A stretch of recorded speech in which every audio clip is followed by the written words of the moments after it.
ये घटना हरियाणा प्रदेश का एक जिला है फरीदाबाद। फरीदाबाद के पास ही एक गांव लगता है बुढ़हना। बुढ़हना गांव में एक बारात आई थी। बताया जाता है कि पहले जो बारात आई थी उन बारातों को लेकर अच्छा एक्सपीरियंस नहीं था, इसलिए गांव का एक व्यक्ति जो दलित समाज से था वो गांव के एक जिम्मेदार आदमी के पास जाता है। उसका नाम रिसाला सिंह होता है। उसके सामने हाथ जोड़कर खड़ा हो जाता है और कहता है कि साहब, मेरी बेटी की बारात आई, बस मैं किसी भी तरह का विवाद नहीं चाहता, आप मेरी मदद कर दीजिए। रिसाला सिंह ने कहा कि तुम्हारी बेटी हमारी बेटी है, तुम्हें घबराने की बिल्कुल भी जरूरत नहीं है, जैसे भी होगा हम तुम्हारी मदद जरूर करेंगे। और गांव में किसी की भी हिम्मत नहीं कि कोई तुम्हारी बारात की तरफ आंख उठाकर देखे।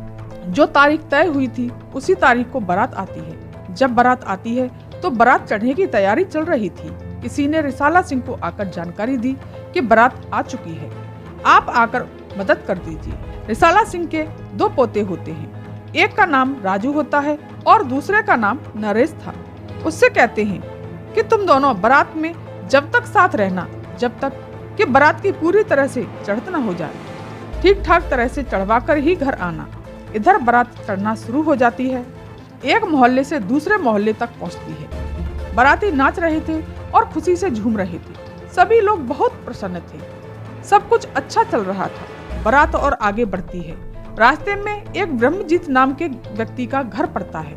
वहां से किसी ने बारातियों के ऊपर पानी फेंक दिया। जब पानी फेंका तो सभी लोग शोर मचाने लगे और चिल्लाने लगे कि किसी ने पानी फेंका है। तभी राजू और नरेश खड़े होते हैं और कहते हैं, इस बारात के साथ हम लोग हैं, इसलिए किसी भी तरह का कोई विवाद नहीं होना चाहिए। यदि विवाद हुआ तो बात आगे बढ़ जाएगी। इस समय तो झगड़े को किसी भी तरह से शांत कर दिया गया, क्योंकि बेटी की बारात थी। सभी लोग सोच रहे थे कि शादी में कोई अड़चन ना आए। बारात आई और फिर चली गई। लेकिन इधर दो परिवार, रिसाला सिंह और ब्रह्मजीत सिंह, इन दोनों में तनातनी शुरू हो जाती है और फिर मूंछों की लड़ाई शुरू हो जाती है। इस लड़ाई में पहला मौका मिलता है ब्रह्मजीत सिंह को। रिसाला सिंह का एक बेटा होता है, उसका नाम हरपाल था। उसको पकड़ लिया और उसे बहुत बुरी तरीके से पीटा जाता है। हरपाल सिंह के हाथ तोड़ दिए जाते हैं और उसके दोनों पैर भी तोड़ दिए जाते हैं। उसको फिर घर बिठा दिया जाता है। इस बात को लेकर रिसाला सिंह के घर में बड़ा उबाल था, लेकिन ब्रह्मजीत के भी घर में सभी लोग डर में रहने लगे थे, क्योंकि वो जानते थे कि उन्होंने गलत किया है। उन्हें लगता था कि हरपाल के हाथ पैर तोड़े हैं तो इसका बदला रिसाला सिंह जरूर लेगा। इसलिए ब्रह्मजीत के परिवार वाले बहुत ही सचेत रहने लगे। धीरे धीरे एक साल बीत जाता है। रिसाला सिंह के दिमाग में भी बस यही चल रहा था कि हरपाल के हाथ पैर तोड़े हैं, इसका बदला लिया जाएगा। इधर ब्रह्मजीत का भी परिवार कदम फूंक फूंक कर रख रहा था। फिर एक दिन रिसाला सिंह के ही परिवार का व्यक्ति, जिसका नाम सतवीर होता है, वो खेड़ी के पुल के पास जाता है। ब्रह्मजीत के परिवार के लोगों ने उसको भी बहुत पीटा। उसकी ज्यादा हालत खराब हो जाती है और उसे हॉस्पिटल में भर्ती कराया जाता है। लेकिन हॉस्पिटल में ज्यादा हालत बिगड़ने की वजह से वो हॉस्पिटल में ही दम तोड़ देता है। पहले तो इन्होंने हरपाल सिंह के हाथ पैर तोड़े और फिर सतवीर को भी मार दिया। इधर रिसाला सिंह के दोनों पोतों को गवाह बना दिया जाता है कि हमने देखा है, केस को मजबूत करने के लिए गवाहों की जरूरत पड़ती है। एक का नाम था राजू और दूसरे का नाम था सत्यपाल। 4 लोगों के खिलाफ मुकदमा दर्ज होता है, ब्रह्मजीत सिंह और मुकेश, जयप्रकाश और प्रमोद। पुलिस अपना काम करती है, गिरफ्तारी शुरू हो जाती है। पहले हत्या के बाद 2 साल का समय बीत जाता है। फिर से ब्रह्मजीत के परिवार को मौका मिल जाता है। नरेश की भी चाकू मारकर हत्या कर दी जाती है। इस हत्या में राजू को गवाह बनाया जाता है। राजू जब गवाह बनता है तो ब्रह्मजीत के परिवार वाले राजू के पीछे भी पड़ जाते हैं।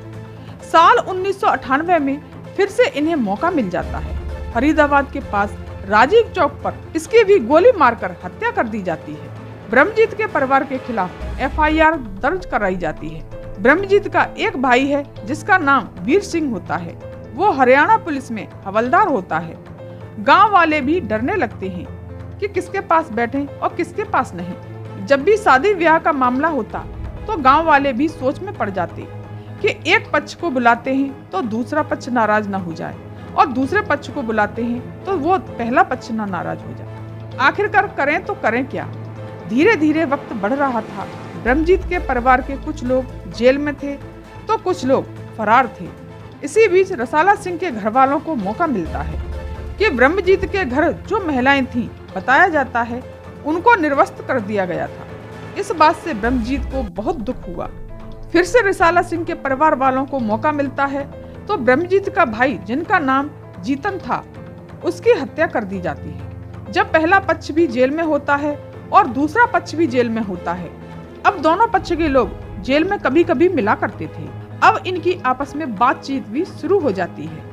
वो लोग ये फैसला करते हैं कि बारात से लेकर अब तक जो भी हुआ उसे भूल जाते हैं और ये लड़ाई अब यहीं खत्म करते हैं। आपस में सहमति हो जाती है। फिर धीरे धीरे इन लोगों की जमानत भी मिलना शुरू हो जाती है।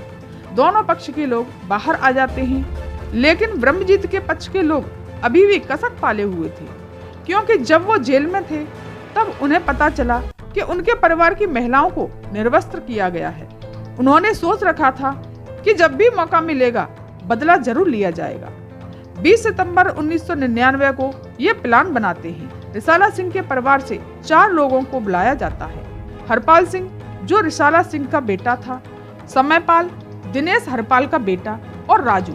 धोखे से फरीदाबाद सेक्टर 16 में बुलाया जाता है और इनकी सामूहिक रूप से हत्या कर दी जाती है। इन चारों को टायरों से जलाकर बिल्कुल राख कर दिया गया था। इस हत्याकांड ने पूरे हरियाणा प्रदेश को हिलाकर रख दिया था। कोई भी सबूत नहीं छोड़ा था। रिसाला सिंह FIR दर्ज कराते हैं और इस केस के गवाह बन जाते हैं। ब्रह्मजीत समेत 15 लोगों के खिलाफ FIR दर्ज कराई जाती है। ये कई प्रदेशों का बहुत चर्चित हत्याकांड था कि कैसे 4 लोगों की निर्मम हत्या कर दी जाती है। पुलिस ने भी ठान लिया था कि किसी को भी नहीं बख्शा जाएगा। रिसाला सिंह 14 अप्रैल 2002 की सुबह खेड़ी के पास अपने प्लॉट की तरफ गए हुए थे। उनकी किसी ने गोली मारकर हत्या कर दी। 4 लोगों की हत्याकांड का केवल एक ही चश्मदीद गवाह था, उसको भी मार दिया। एक एक करके 9 लोगों को मार दिया था। रिसाला सिंह की तरफ से 8 लोग और ब्रह्मजीत की तरफ से 1 व्यक्ति। जब रिसाला सिंह की हत्या होती है, गवाह सतीश और उनका चचेरा भाई गोपी, जिनको गवाह बना दिया जाता है। अदालत में केस पहुंचता है। 15 लोगों के खिलाफ FIR दर्ज थी।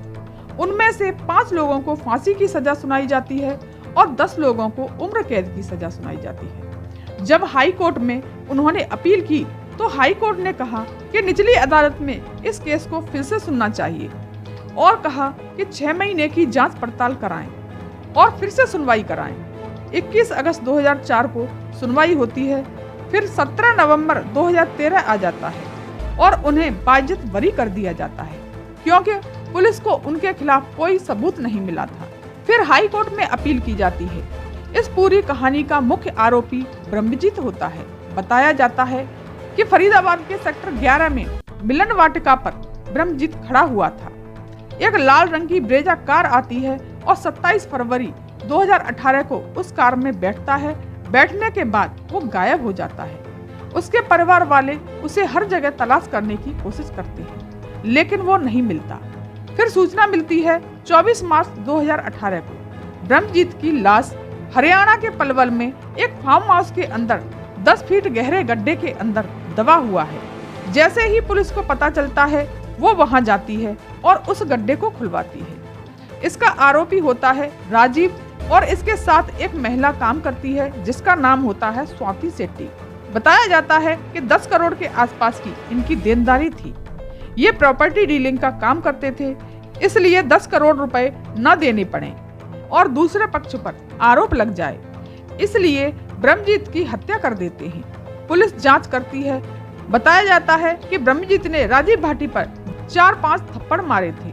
उसी का बदला लेने के लिए ब्रह्मजीत की हत्या कर दी। 2021 को कोई सबूत न मिलने पर राजीव भाटी को और स्वाति सेट्टी को बाइज्जत बरी कर दिया जाता है। 24 साल बाद हाई कोर्ट का फैसला आता है। चौहरे हत्याकांड में फिर से फैसला आता है। फिर से केस की सुनवाई होती है तो उनमें 10 लोगों को उम्र कैद की सजा सुनाई जाती है, 2 लोगों को आजीवन कारावास की सजा सुनाई जाती है। आज भी जो इस मामले की पैरवी कर रहे हैं वो रिसाला सिंह के पोते सतीश उर्फ कल्लू। वो सुप्रीम कोर्ट में जाते हैं और कहते हैं जो भी इन्होंने 9 लोगों की हत्या की है उनके लिए ये सजा कम है, इन्हें कड़ी से कड़ी सजा मिलनी चाहिए। सुप्रीम कोर्ट में अभी भी मामला चल रहा है। तो दोस्तों, मेरा इस कहानी को सुनाने का उद्देश्य किसी का दिल दुखाना या किसी को चोट पहुंचाना नहीं है, बल्कि जागरूक करना है। धन्यवाद।